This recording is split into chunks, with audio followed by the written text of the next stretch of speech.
And now, Rate That Album, Season 3, with Paul Muad'Dib and Joe Fremming. Two guys who know stuff.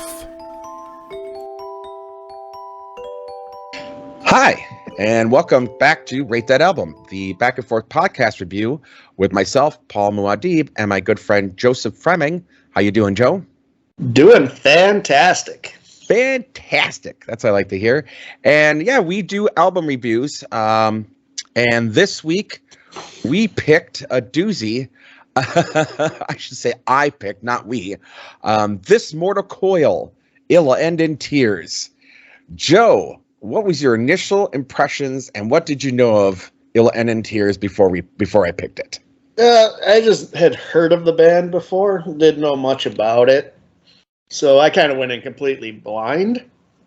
And this is a conflicting album for me because on the one hand, if I was going to give the music and the instrumentation and the arrangements on a scale of 1 to 10, 10 being the best, it'd be a solid 10, Paul. The other hand is, if I was going to do that with the vocals, it'd be way down at 1 or 2 for me. So it's an album where I love the music so much and I hated the vocals so much. That's an interesting juxtaposition, sir. Yeah, let's talk a little bit about this. So, It'll End in This Mortal Coil is not okay. I'm gonna say, I guess I'm gonna preface this to say this is also gonna be just as hard for me to review, I think, as last week's Taylor Swift one was difficult for me, in the opposite way, where I like this is my like romantic goth music, like speaks to my soul, and I'm kind of a sucker for it. So I have to put that aside from my critical point of view. But there is a lot of pretentiousness around this album.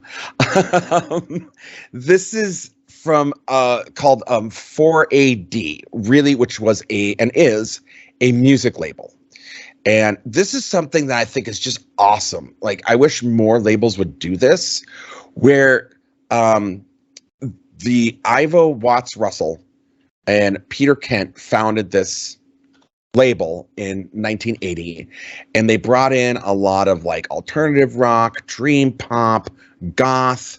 I mean, The Breeders, Lush, Red House Painters, Camera Obscura, TB on the Radio, Saint Vincent, Bon Iver were on there, Bauhaus, the Cocteau Twins, Modern English, Dead Can Dance, Pixies, Throwing Muses were on this label.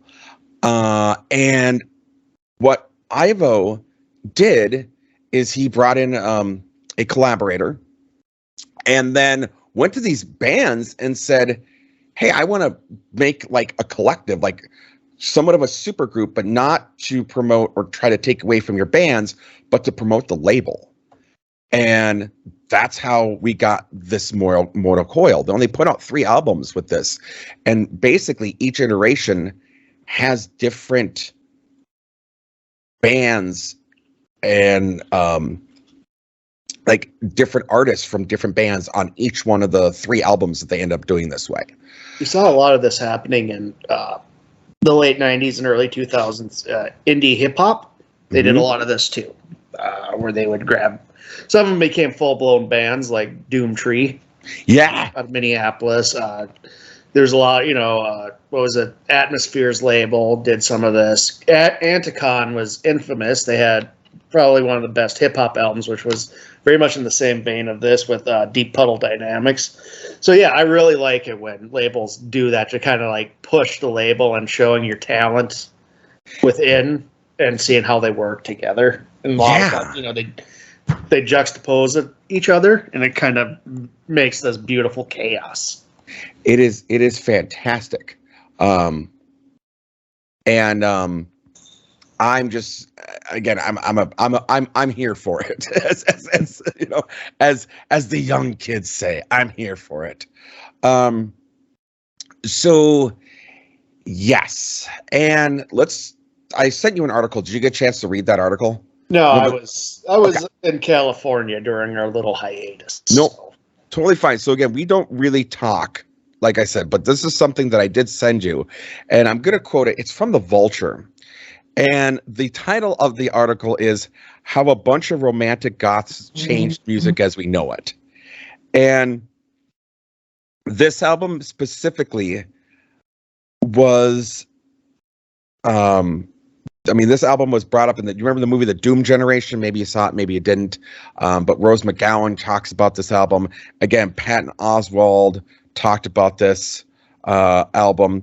But interestingly enough, you and I, who are big David Lynch fans, David Lynch fell in love with the second song on the album, Song to the Siren, so much that he actually ordered it for Blue Velvet. And due to the failure that was Dune, Dino De Laurentiis was like, I'm not going to shell out the rights. No, it's going to be way too spendy.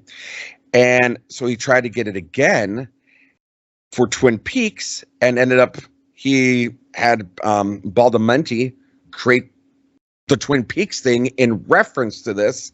And finally, in Lost Highway, he had a synth pop version of Song to the Siren. So this was a song that Lynch for years was trying to get in some way into his work. He was so obsessed with it.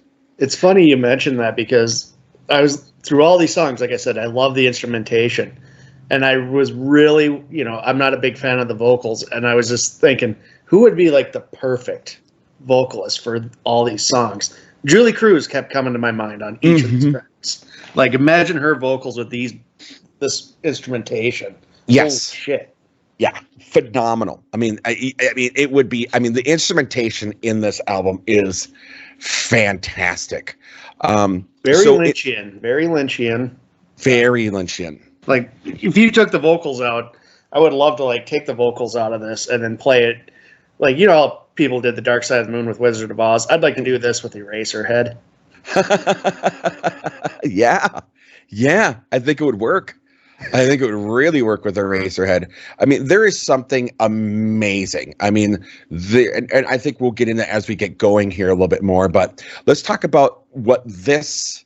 So this album was put out in 1984, and it does not, to me, sound like a 1984 album. I will say that.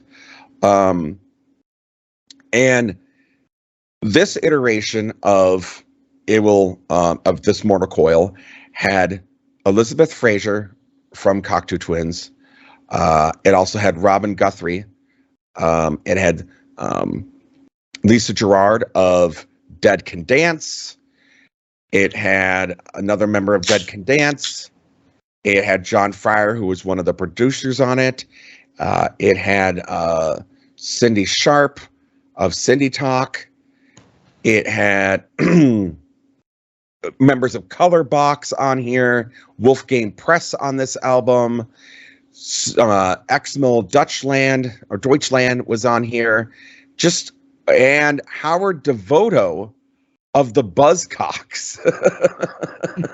So this is truly, I hear a lot of articles refer to it as a supergroup, and they were very, very, I think, cognizant of trying not to make it like a group, to not, cause waves among the artists, be like, this is something we're all going to get into and make this new band. So 4AD was very, very forthcoming in saying, this is not a band. This is just something that we're doing as a label. And so I don't know if I'd necessarily call it a supergroup, but this is one hell of a lineup, Joe. It's a collective. It's not a supergroup, it's a collective. A supergroup typically is, you get get the big personalities from various bands. It's a collective of talented people who work well together. When I think supergroup, I think of that horse shit Eric Clapton was doing in the 70s. It was that Blind Faith. Yeah. Valid point. Derek and the Dominoes, yeah. All that terrible 70s white guy blues horse shit. Tell us how you really feel, Joe. So, yes, sir. Well, let's dive into this. The first song is Kangaroo by a band that we've covered. Yep, we on got the two show. songs by our Originally good done friends in Big Star. Big Star. And Like I told you in that review, this is another one of those. Big Star is one of your favorite bands' yeah. Yeah. And I went back and listened to the original, and I'm going to say that I actually prefer this version over the Big Star version of this particular way that it's done. I'll be, the vocals at first, I was kind of like, okay, but then when I listened to the Big Star version, it's almost eerily the same. I like Alex Chilton's vocals better, but again, that was my sticking point was the vocals on this. It's just very, the music to me doesn't sound 80s, but the vocals sure as shit do for me, and that's probably what's hurt it. But again, the arrangement on Kangaroo here, I like better than the Big Star. Same with Holocaust when we get to that. Like, yeah, I love these arrangements. Like, it's so dark and beautiful, and like, this is like shit I'd love like just sip wine on a rainy day and just listen to this shit. Yes, yeah. No, this is. I'm upset I wasn't into this sooner. I would say that. And so the next one is "Song to the Siren," which is originally a Tim Buckley song, done by basically Cocteau Twins. I will say that I personally do really love Elizabeth Fraser's voice. She does have one of those things. She's recently did a collaboration with Yonzi of Sigur Rós on his solo album, and oh my god, her vocals like just make that song come alive. It's unbelievable. I've listened to the Tim Buckley version. Nothing like this version at all. I love Tim Buckley too, but yeah, Tim Buckley's more of a singer-songwriter. Yep. Like it's like it's like he gets that stuff out there, and then people like this band expands on it, makes it beautiful. Again, the sticking point for me is the vocals. I know you like it. To me, it sounded like Enya doing her best Stevie Nicks impersonation. So. Wow. But it was still, of all the vocals on this album, this was the song. This was the one that like I liked a bit, but not as much. Not too much. But I could see it works a little better than others, as we'll get it. Yeah. Nope, that's fair. Holocaust. Oh man. Okay. So this one, I love the arrangements for it. Oh god, the arrangements on this album, Paul, are so fucking brilliant to me. Are they really? I was just like, the times it kind of moved me to tears, just how beautiful and dark and just great it was. The piano on this song is amazing. That is not present on the Big Star one, I don't feel. No. Now, this one was sung by Howard Devoto of the Buzzcocks. Again, he tried I think, too much to be like Alex Chilton. So, honestly, when I listen to the two, I tend to prefer... I've ended up putting the Big Star version on my like list over this version. Yeah. Which is unfortunate because, again, the arrangement in this and the melody is unreal. Oh god, yeah, and it leads into my favorite track on the album. And yeah, obviously it's the instrumental, Fight or Fate or however Fate or whatever, however you pronounce it, FYT. Yep. Yeah, this to me just like I listened to this and like, yep, this is where Nine Inch Nails got it. Oh, yeah, 100%. This is like the genesis of a lot of things. This is the genesis of Ministry, Nine Inch Nails, all that. This album's like the DNA of industrial to me. Like, it's the DNA of a lot of. I mean, it's a DNA of dream pop. It's the DNA of industrial. It's the DNA of goth. It's the DNA of a lot. Like, this is This truly did change music. And it was how I never knew about it is just a damn shame. So yeah, I'm with you. Yeah, you can definitely in Fit or Fight, you can hear the Trent Reznor. Yeah, you can see Reznor was heavily influenced by that. Yeah, very much so. Then that bleeds into Fond Affections, which the segue works really, really well. Yep. And I mean, this is a song that was done by a band called Rima Rima. I like it. It's not as heavy on the lyrical, but I mean, there's just something about it that's just melancholy. But at the same time, I will agree with you that I feel like the vocals on some of these songs really take away from kind of that dark, depressing, gothic side of the instrumental. Does that make sense? Yeah, I think it's for me. It feels like really proper British feeling, which really just kind of not my particular favorite when it comes to vocals. You know, I'm just not a fan of that. But again, the arrangements, every song in here, the arrangements blew me away. And then, you know, some of the vocals worked better than others for me, but I still didn't really care for them. And this was another one where it starts distracting me. Fair enough. Absolutely. From the music that I'm enjoying, which is, I just wish I could get an instrumental version of this album because it would be like, if I could get an instrumental of this album, it'd be easily like a top 15 album for me. Oh, I completely agree with you. A million percent, Joe. Absolutely. The next one is another instrumental, The Last Ray. Which I enjoyed as well. I don't know. I don't know if it's as good as Fight or Fit. Fight blew my mind. This was still good. Still good. Fight just kind of like that blew me away when I was listening to it. I was just like, holy shit! They're onto something here, you know. Yes, yeah. When I heard that one coming in, like the very first time we're listening to the album, the first time I went, oh my god! Like, yeah, I was in, like, I was sold. Like I said, it's hard for me to put my critic hat on because this just, like I said, speaks to me on such a ridiculously dorky level. Then we get to Another Day, which is a Roy Harper song. I like this one a lot. And this one was sung by Elizabeth Fraser. And I really like this song a lot. I just think it's so well done.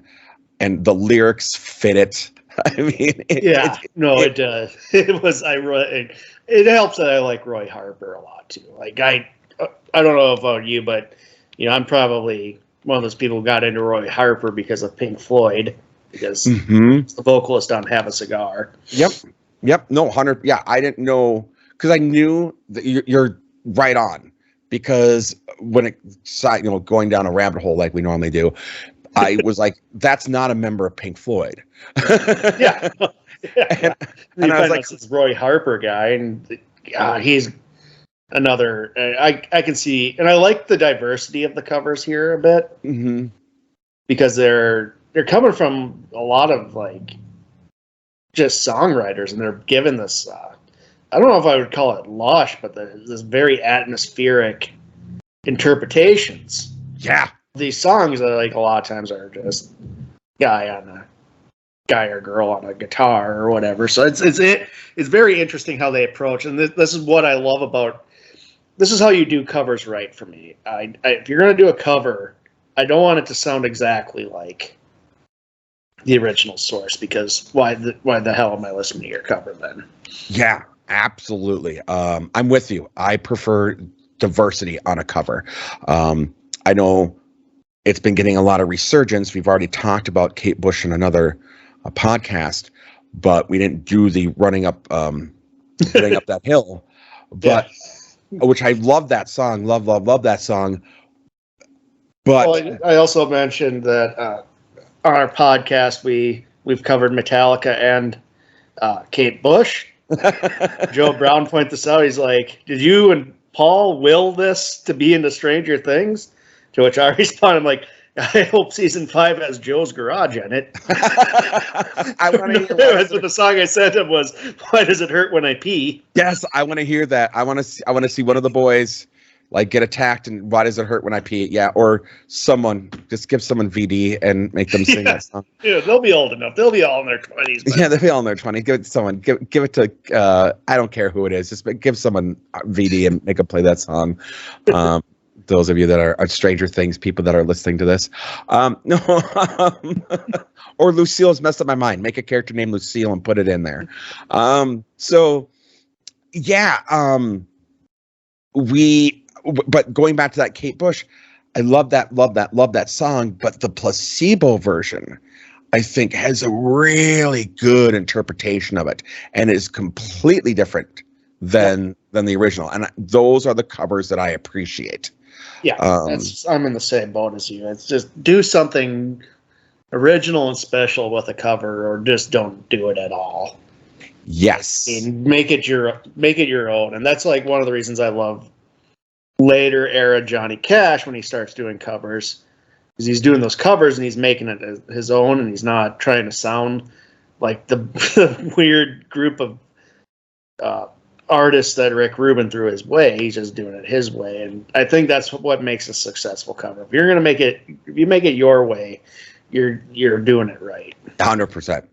And I think that's why, to me, well, I love the arrangement of Holocaust. The vocals of it, were too much on tune with the Big Star version of it, and I think there could have been some interpretation there. And because I love Alex Chilton's voice too. He has a very distinctive voice, and if you're just gonna try and sound like him, you're not doing yourself any favors. No. So next one we get is Waves Become Wings, which is an original by Lisa Gerrard of Dead Can Dance. And I've listened to some Dead Can Dance. And I do like some Dead Can Dance. Yeah, they're all right. They're all right. This song, we have a wide variety of musical tastes. And this is really showing it too on our pod. Like we start talking, like, fuck, I know too many bands. Right? Yeah, I absolutely. I mean, this is fantastic, though. I really like the arrangements. I don't necessarily like what Lisa did with the vocals on this. I didn't like the arrangement, though. Again, the arrangements on each track for me is a 10. Mm-hmm. I just love it, and I just I'm sure more people enjoyed the vocals to justify this than me being the one grouch like, but it's my opinion. I don't like any of the vocals on this album. And again, there are songs where I do, but there's ones where I didn't feel it worked. I wish Julie Cruz would have been the vocalist of all these songs, and it would have been the greatest album ever made. Yeah, it probably would have been the perfect album, Joe, that we never got, right? No, but it'd been damn close, Paul. It would have been pretty fucking close. Next up is a instrumental written by Simon Raimondi, who is a member of the Cocteau Twins. I like this one. Again, you can't go wrong with the instrumental on this album. Like, nobody's fucking up here. It's beautiful. It's beautiful. Beautiful, beautiful, beautiful. Like, I can't stress that enough, how the instrumental, again, it brought me to tears sometimes, just how beautiful it was. Because this kind of music really strikes a chord with me. So I love it. It's like when I listen to Nine Inch Nails had an instrumental album called Ghosts. And Ghosts, yes. Yeah, and that was another one of those, like, it hit hard. It was just like, this is beautiful. Yeah, it is. And then it goes right into Not Me. It goes right into Dreams Made Flesh. Yeah, which is we'll talk about Not Me in a bit. Yeah, we will. Which is Dreams Made Flesh is another Lisa Gerrard song. I also, again, there's not much you could say. It's instrumental. Gorgeous. It's beautiful. It's gorgeous. The musicianship, the production on this is top fucking notch for 1984. And it's like not big names. So the fact that they're getting this sound in a studio with not a whole lot of money, I'd imagine, is just gobsmacking to me. Yeah, it really goes to show, like, again, you and I have talked about where there's that awful 80s sound, and these guys were doing shit that's timeless. I mean, truthfully, outside of the vocals on some of the songs, like, I do think Song to the Siren is that version is timeless. Like, there's a lot of timelessness to this album. Yeah. Yeah, you could play this. And my kids were listening to it. One of my kids was like, "Oh, this is a newer album you're doing," and I'm like, "No, it's not." Now we get into Not Me, written by Colin Newman of The Wire, the band Wire. I think you confused it. This is a song called "Some Kind of Hate" by the Misfits, Mark. It is. Written by Dan Marison. that damn Marison. Yeah, this is wow. This is blatant. Yeah, like, I was just like, I'll give it the benefit of the doubt because in 1984, not a whole lot of people listen to the Misfits, but it was like, it popped. No, it didn't help to make it pop, like in a very like dreamlike album. You start throwing in like a 50s punk rock and roll vibe, but then just make it sound like a Misfits song. It's just like, you're making it stick out like a sore thumb here, buddy. I'll be honest. I don't know if you can, the instrumentation on it, the guitar work, it's too close to Dan. It's pretty close. Like, I'm gonna give them the benefit of the doubt, and they didn't hear it, but it was the first couple chords. I was like, dude, that's the Misfits. No, because one of the people that was on this was from Modern English, and they consider themselves a new wave post-punk band. I guarantee you, Robbie Gray of Modern English was listening to the Misfits. I guarantee you he was. So I'm not going to give him the benefit of the doubt, Joe. All right, I guess. I'm so not going to give him the benefit of the doubt. But it's weird. Like, this is the fuchsia stands out. Yeah, this is the fuchsia window on a brown colored house. It's a pimple on the Mona Lisa. It really just stands out. There is no mistaking when you hit Not Me, you go, whoa, okay. What is happening here? Yeah, are we going a different way? Which then goes into a single which switches gears right back. Like, why didn't you? It just veers right back into the vibe of the. Yeah, I don't understand why they didn't end with Not Me. Like, switch those two around, but Single Wish. Honestly, I would have put Not Me on the album.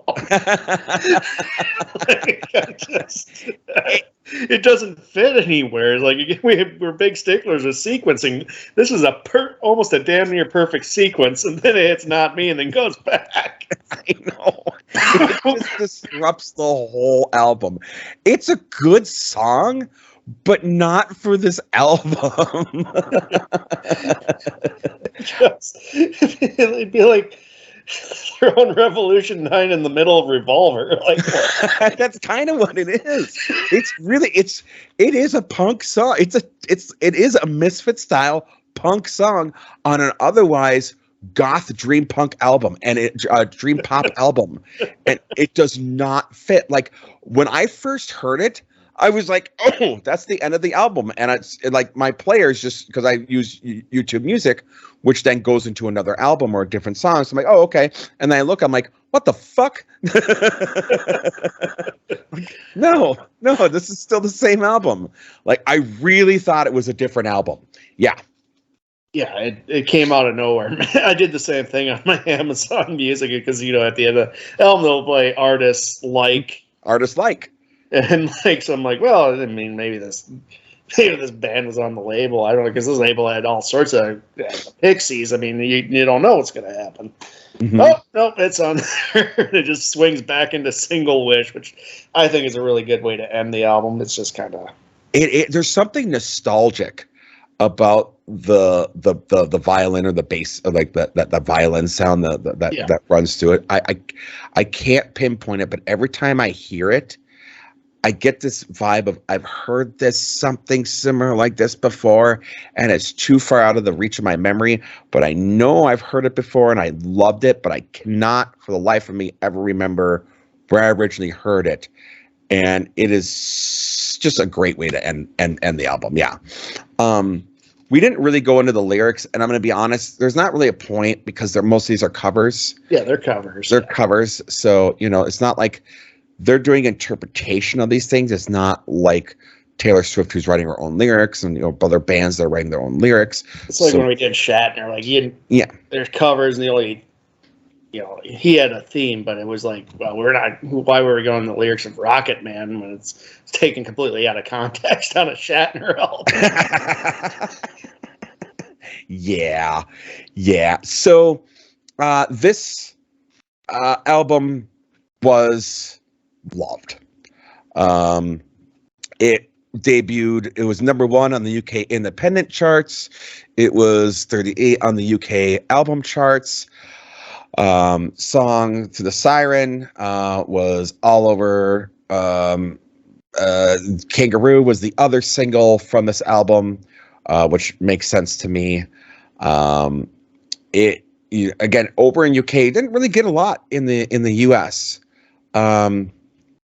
In 2018, Pitchfork ranked it as number 8 on the list of the 30 best dream pop albums. AllMusic gave it 4.5 stars. Mojo gave it 4 stars. Pitchfork gave it a 9 out of 10. And I can totally see why. I mean, it is a damn fine album.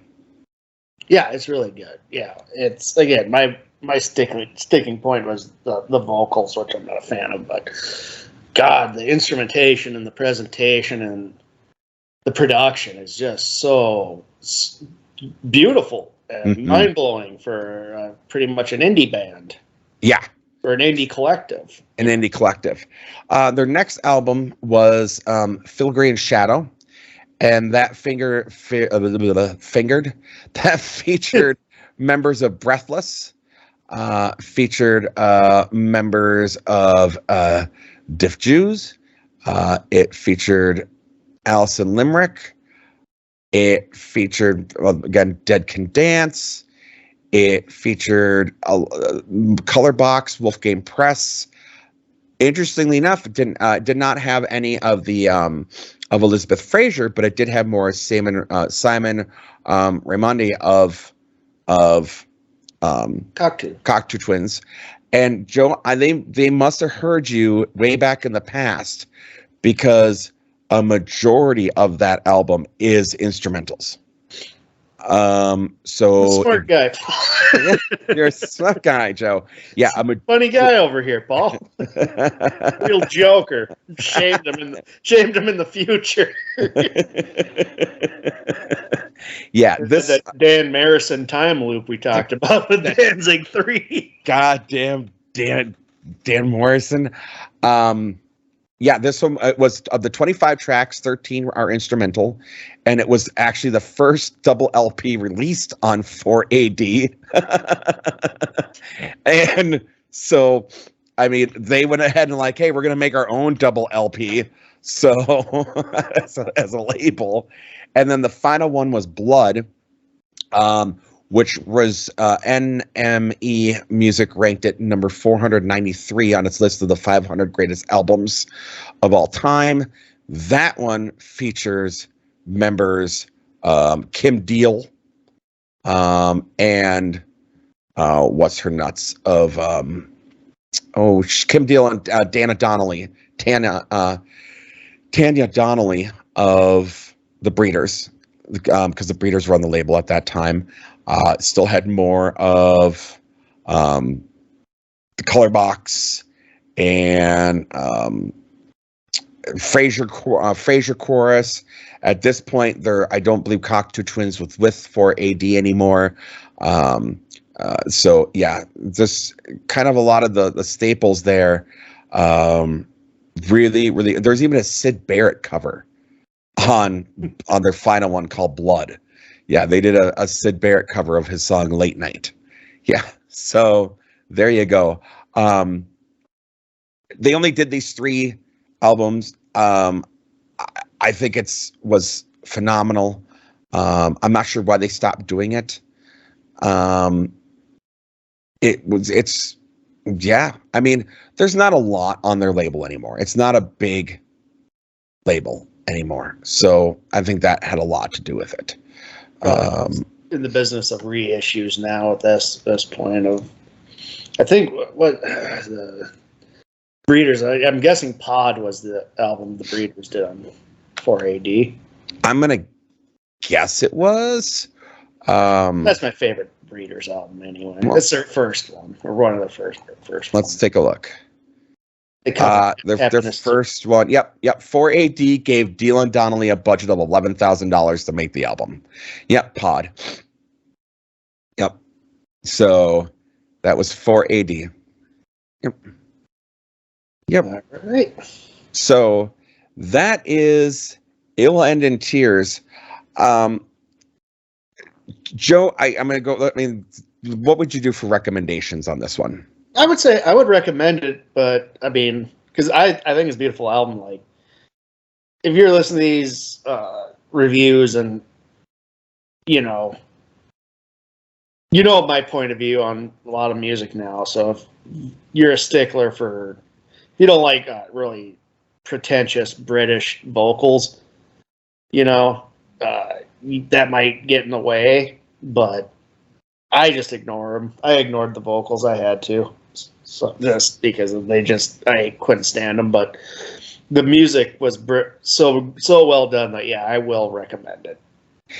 Yes. I'm going to give this one a recommendation. I'm also going to put a caveat in there because I always put a caveat in there. What's with the caveats, man? Is recommended or not? Well, dude, it's because I will, but I want to. It's kind of cheating, isn't it? Well, fine. I'll stop. Fine. I'll stop with the caveat. Yes, I'd recommend the album. There is absolutely nothing. I want to know what the caveat is. No. The caveat is, look, it is a instrumental, musically dream pop goth wonderland. If that is not your thing, I don't know. Just like I said with Taylor Swift, as much as I love this, but taking my hat off, I could see where there be people who could not get into this album. I can totally see someone. It's not an easy album to get into. No. If you're not in that universe, if that's not your thing, I don't know if anything in here would pull you into it. What's that? Maybe the instrumentals. Maybe the instrumental. Maybe Fate, FYT. Yeah, because there is that bridge there, I think, with industrial, with other things. So if that is something you're into, but I think if you're into industrial already, you should be kind of open to this kind of thing. Yeah.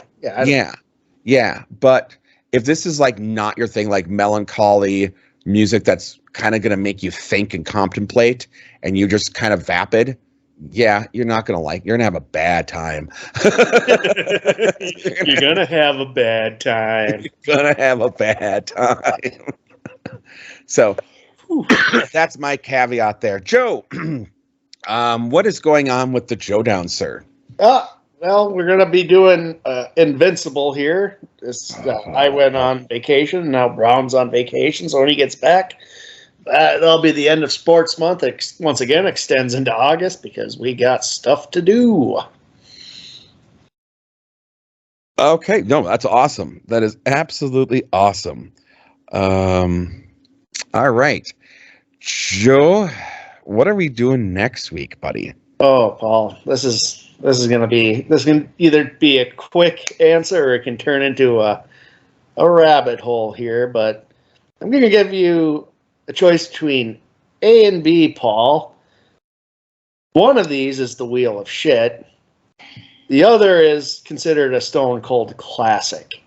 So, Paul, A or B? B. You pick the Stone Cold classic. We're going with Funhouse by the Stooges.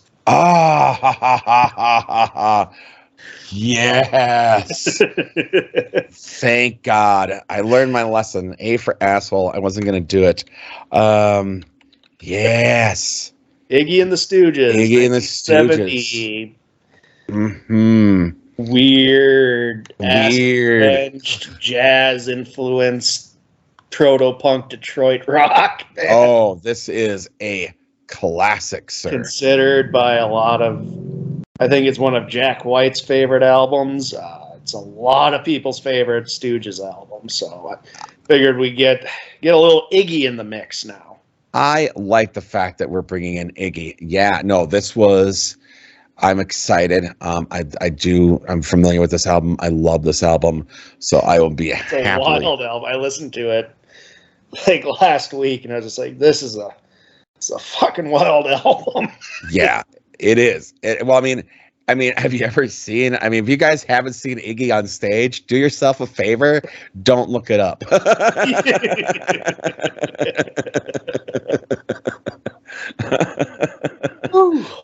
So awesome. Oh God. I'm excited for that. That should be really good. Joe, you know what? I was looking at something. I recently uploaded the Taylor Swift one. Do you realize that you and I, in combined with just the stuff that we've done together with on SoundCloud, we have done. This will be our 98th podcast that we've done together. Jesus. Yeah. That's a lot. We're coming up on our 100th podcast that we've done, episodes that we've done together. 98th, huh? This was our 98th. Well, I think the 100th is going to have to be the Wheel of Shit, Paul. Well, you know what? It very well could be. We could do the Wheel of Shit. But yes, when I look at our track on SoundCloud, we have 97 tracks on SoundCloud, sir. That's wild. That is wild. Isn't it? It would have been a lot more, but we ramrodded through season 2 of Twin Peaks. We really did. We really ramrodded. It was for our own mental health, people. We had to. You can't. I'm sorry. You can't do an episode on season 2. You can't. We probably would have died, Paul. We would have died. Yeah, we would have died. So I think, you and I are going to have to kind of discuss, I think, something special for our 100th episode. But yeah, this will be episode 98, sir, of all of our podcasts. Yep. Oh no, I'm sorry. I take that back. We have 98 listed now. So this is episode 99. So the Stooges is episode 100. Oh, shit. So for our 100th episode, sir, we will be doing the Stooges. Funhouse. Yeah. Funhouse. I think that's a good 100th episode. I think it is. Oh, yeah.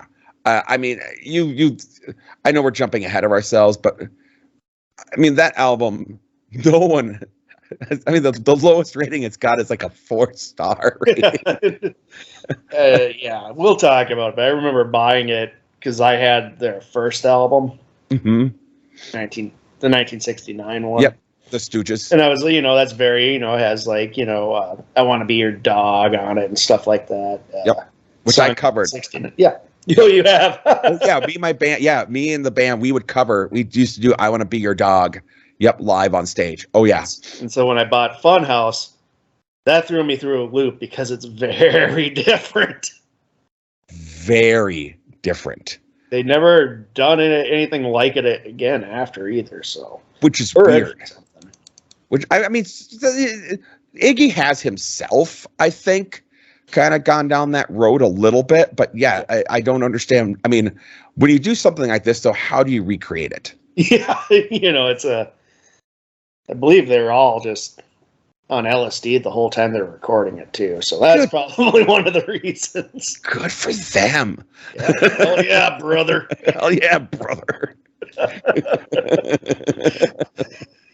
Fuck. All right. Yeah. So all right. Well, I'm gonna watch Prey tonight. By the way, tonight when we record this, Prey drops on Hulu at 11 o'clock tonight. You've been paying attention to that, Joe? I just want our fans to know that we are in no way being compensated by Hulu and or the Paramount company which put out Prey. Yeah, I'm looking forward to it. Yeah, I am looking forward to it. I've been all the reviews I've read says it goes back to like how the first two are, where it's hunter prey, kind of more that vein instead of like the Alien versus Predator shit. I saw the last Predator movie, like that Shane Black did.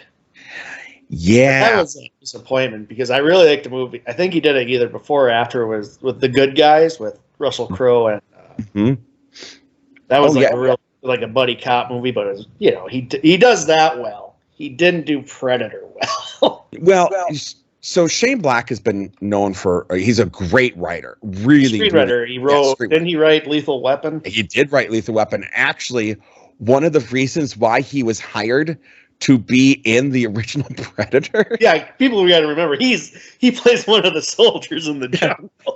Yeah, he played one of the soldiers.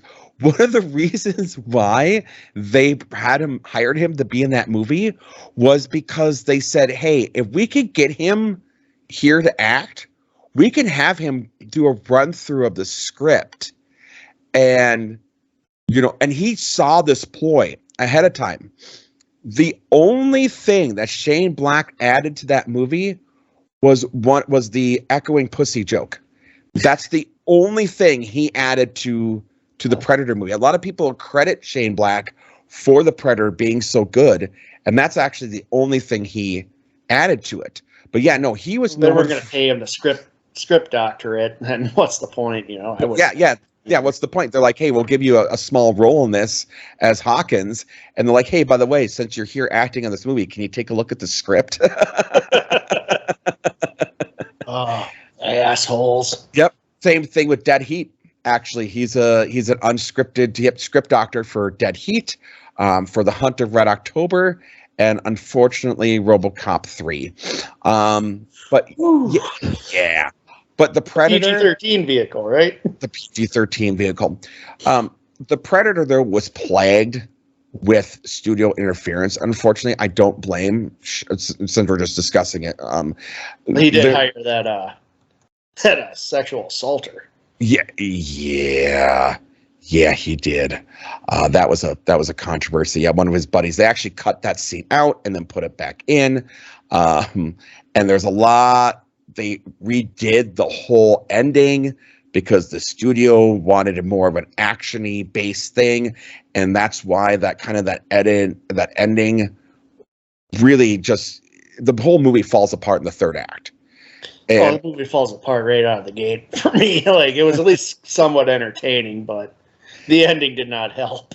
No. They're trying to go off the cult of personality of these characters because they did have a good ensemble cast. They had a great ensemble cast, but without any direction or studio mucking up the direction. Yeah, the studio. There was a lot of studio interference on this, and they were going to bring in actually Arnold Schwarzenegger to redo his role, but he wanted something like $30 million for a cameo. And the studio was like, no. So, yeah, I am looking forward to Prey. I love Predator, the original. Predator 2 has grown on me over the years. I despised it when it first came out. I like it, putting it in a city. Yeah. Like that idea. But yeah, I just... For whatever reason, like it was for me, I think I was younger and it was just too different. Like it was like, rah, rah, rah.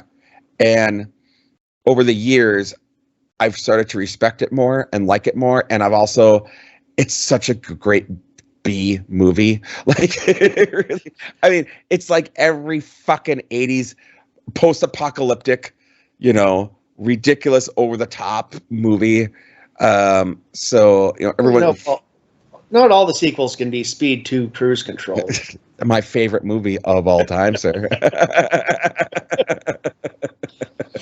Speed 2 Cruise Control. So, awesome. Well, yeah, I'm going to try and watch that tonight. Otherwise, sir, do you want to take us out? No. This has been Rate That Album with Paul Muad'Dib and Joe Fremming. Thank you for listening.